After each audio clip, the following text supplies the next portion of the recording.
అయితే మొన్న మా ఫ్రెండ్ ఫోన్ తీసుకుంటా అని చెప్పేసి ఫోన్ తీసుకున్నాడు. వాడు ఊకే పబ్జీ కానీ బీజిఎంఐ కాల్ ఆఫ్ డ్యూటీ బాగా ఆడతాడు.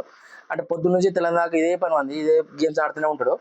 అయితే ఏమైందంటే కొన్ని రోజుల క్రితం వాడు ఫోన్ కొని ఒక 3 months అని తెలియదు, ఫోన్ అనేది బ్యాటరీ డ్రైన్ అవ్వడం, లేకుంటే ఫోన్ అనేది ల్యాగ్ అవ్వడం, బ్యాటరీ అనేది తొందర డ్రైన్ అవుతుందని చెప్పేసి నాకు కాలేజీకి ఇట్లా అవుతుందని చెప్పేసి చెప్పిండు. అయితే ఏమైంది అని తెలుసుకుంటే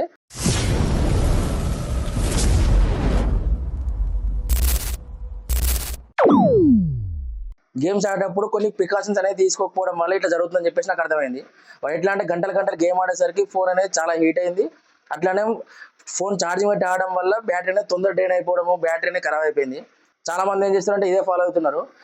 బ్యాటరీ అనేది 10%, 1% ఉన్నా కూడా ఛార్జింగ్ పెట్టేసి గేమ్స్ అనేది గంటలు గంటలు ఆడతారు. మనం కొంచెం లాంగ్ సెషన్ గేమ్స్ ఆడినప్పుడు కొన్ని కేర్స్ అనేది తీసుకోవాలి. తీసుకోకుండా ఇటువంటి ప్రాబ్లమ్స్ ఫేస్ చేస్తారు. సో అయితే ఈ వీడియోలో మనం గేమ్స్ ఆడేటప్పుడు మనం ఏమేమి పనులు చేయాలి, ఏమేమి పనులు చేయొద్దు అని చెప్పేసి క్లియర్ గా డిస్కస్ చేద్దాం. వీడియో మొత్తం ఫుల్ చూడండి. ఫస్ట్ మనం ఏమేమి పనులు చేయాలి అన్న దాని గురించి మాట్లాడుకుందాం. దీంట్లో ఫస్ట్ పాయింట్ వచ్చేసి కీప్ యువర్ ఫోన్ కూల్. చాలా మంది ఏం చేస్తారంటే బయటకు వెళ్ళి ఫ్రీ ఫైర్ కానీ లేకుంటే బీజిఎంఐ ఎండలో కూర్చొని ఫుల్ బ్రైట్నెస్ పెట్టి గేమ్స్ ఆడతారు. ఇట్లా గేమ్స్ ఆడినప్పుడు ఏమవుతుంది అంటే ఫోన్ అనేది సన్లైట్ వల్ల ఫుల్ హీట్ అవుతుంది. హీట్ అయినప్పుడు ఛార్జింగ్ కూడా ఆటోమేటిక్గా తొందరగా ఫాస్ట్ అయిపోతూనే ఉంటుంది. మనం ఇట్లా హెవీ గేమ్స్ పబ్జీ కానీ లేకుంటే ఫ్రీ ఫైర్ ఆడినప్పుడు కొంచెం ఎన్విరాన్మెంట్ అనేది కూల్గా ఉండేట్టు చూసుకోవాలి.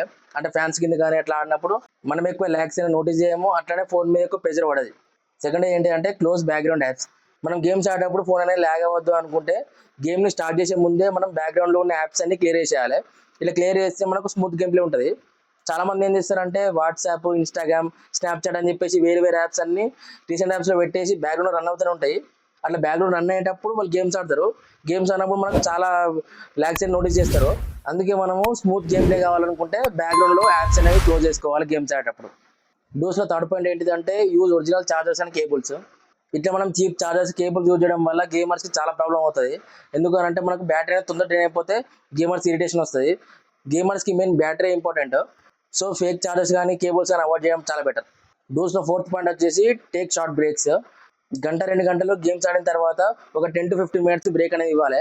అట్లా ఇస్తే ఏమవుతుందంటే ఫోన్ అనేది కొంచెం కూల్ అవుతుంది, మంచి ఎక్స్పీరియన్స్ ఇస్తుంది. ఇప్పటిదాకా మనం మాట్లాడుకున్న అన్ని చేయాల్సిన పనులు. ఇప్పుడు మనం చేయకూడని పనుల గురించి మాట్లాడుకుందాం. దీంట్లో ఫస్ట్ వచ్చేసి అందరు కామన్గా చేసే మిస్టేకే, ఫోన్ అనేది 10%, 15% వచ్చినా కూడా ఫోన్ ఛార్జింగ్ పెట్టేసి గేమ్స్ ఆడతారు. ఇట్లా గేమ్స్ ఆడితే ఏమవుతుంది అంటే ఫోన్ అనేది ఓవర్ హీటింగ్ అయిపోతుంది. ఓవర్ హీటింగ్ అయినప్పుడు బ్యాటరీ హెల్త్ మీద ఎఫెక్ట్ పడుతుంది. బ్యాటరీ తొందరగా ఖరాబ్ కానికి అవకాశాలు ఉంటాయి. ఒక సజెషన్ ఏంటి అని అంటే ఫోన్ అనేది లో బ్యాటరీలో ఉన్నప్పుడు కొంచెం సేపు బ్రేక్ ఇవ్వండి. బ్రేక్ ఇచ్చి ఫోన్ ఛార్జ్ అయిన తర్వాత మళ్ళీ ఆడుకోండి. అంతేగాని డైరెక్ట్ ఫోన్ ఛార్జ్ పెట్టేసి అయితే ఆడొద్దు. దీంట్లో సెకండ్ వచ్చేసి లో ఎండ్ ఫోన్స్, అంటే చిన్న ఫోన్స్లలో హై గ్రాఫిక్స్ పెట్టి గేమ్స్ అనేవి ఆడతారు. ఇలా గేమ్స్ ఆడితే ఏమవుతుందంటే ఫోన్ అనేది మొత్తం లాగ్ అయిపోతుంది. కొన్నిసార్లు క్రాష్ అయ్యే అవకాశాలు కూడా ఉంటాయి. ఇట్లా లో ఎండ్ ఫోన్స్ అంటే చిన్న చిన్న ఫోన్స్లో కొంచెం మీడియం గ్రాఫిక్స్ పెట్టి యూజ్ చేసుకుంటే మనకు గేమ్ ప్లే కూడా కొంచెం స్మూత్గా ఉంటుంది. అట్లనే మనకు ఫోన్ మీద ఎక్కువ ఎఫెక్ట్ ఏం పడదు. దీనిలో థర్డ్ పాయింట్ వచ్చేసి సాఫ్ట్వేర్ అప్డేట్స్ ఇంప్రూవ్ చేస్తారు. ఫోన్ అనేది ఎప్పటికప్పుడు అప్డేట్ చేస్తూనే ఉండాలి. ఎందుకంటే కొన్ని సెక్యూరిటీ ప్యాచెస్, ఆ ప్యాచెస్ అని చెప్పేసి గేమ్ ప్లే స్మూత్ కానీ వీటికి కొన్ని అప్డేట్స్ ఇస్తూ ఉంటారు. అవి మనం ఎప్పటికప్పుడు అప్డేట్ చేస్తూనే ఉండాలి. కొంతమంది ఏం చేస్తారంటే అప్డేట్ చేస్తే ర్యామ్ ఎక్కువ అవుతుంది, స్టోరేజ్ ఎక్కువ అవుతుంది అని చెప్పేసి అప్డేట్ చేయరు. అట్లా అప్డేట్ చేయకుంటే ప్రాబ్లమ్స్ వస్తాయి. అప్డేట్ చేసుకుంటే మనకు స్మూత్ గేమ్ ప్లే కానీ లేకుంటే ఫోన్ యూజ్ చేసినప్పుడు ఎక్స్పీరియన్స్ కూడా మంచిగా ఉంటుంది. సో ఇవి మీరు గేమ్స్ ఆడేటప్పుడు ఈ పాయింట్స్ మాత్రం ఖచ్చితంగా గుర్తుపెట్టుకోండి. ఈ గుర్తుపెట్టుకొని ఫాలో అయితే మాత్రం చాలా రోజులు ఏం ఇష్యూస్ లేకుండా మీ ఫోన్ అనేది యూజ్ చేసుకుంటారు. మీకు ఈ వీడియో నచ్చితే మాత్రం ఒక లైక్ చేయండి. అట్లానే మీరు ఎక్కువ ఏ గేమ్ ఆడతారో కామెంట్ బాక్స్లో రాయండి. సబ్స్క్రైబ్ చేయడం మాత్రం మర్చిపోవద్దు. Thanks for watching.